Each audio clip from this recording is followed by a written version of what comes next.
श्रोताबंधु साहित्य संस्कृति चिंतन यूट्यूब चैनल को आपण मानक मु स्वागत करुच्ची। ऋतुराज बसंतଙ୍କ शुभागमन अनुभव आमे करुच्ची।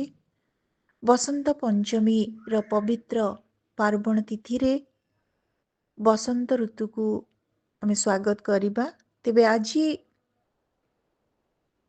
श्री पंचमी को नहीं आउ एक सुंदर आलेख जार रचयिता हेउचंती श्रीजुक्त अर्जुनी चरण बेहेरा।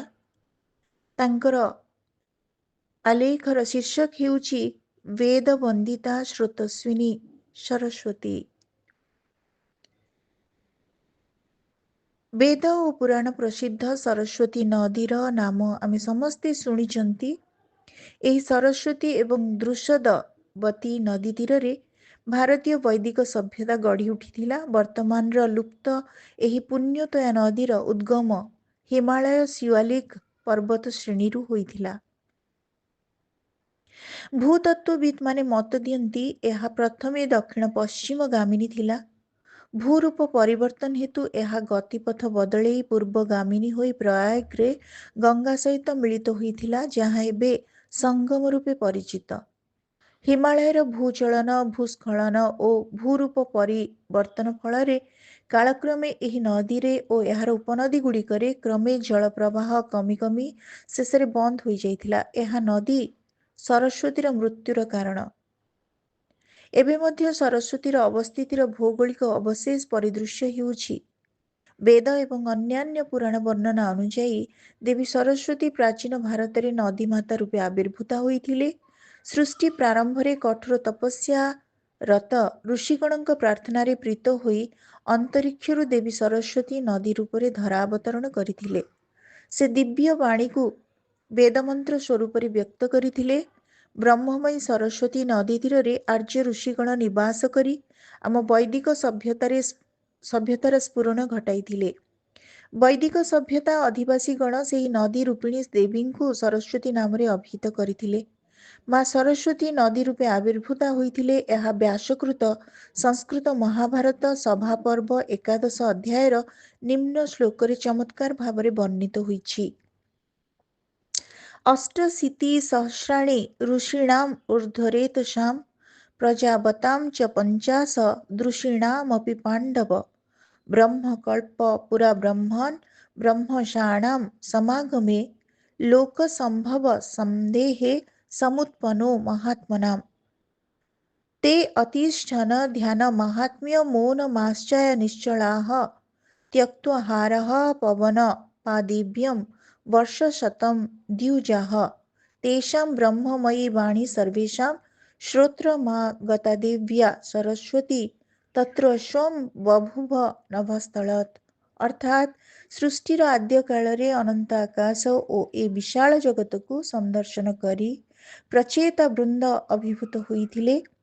88 सहस्र ब्रह्म अनुसंधानी ऋषि 50 गृहस्थ ऋषि मिलित हुई 100 दिव्य वर्ष अर्थात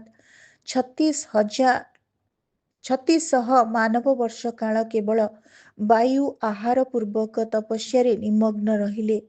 तांकर कठोर तपस्या संतुष्ट होई अंतरिक्षरु ब्रह्मवादिनी माता सरस्वती नदी रूप रे धरावतरण कले।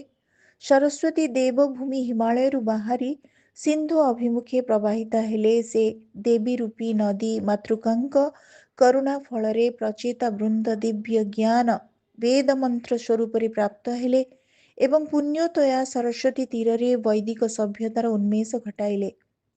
प्रथमे वेदमंत्र ऋषिगणଙ୍କ स्मृति रे थिबारु ताहार अन्य नाम श्रुति।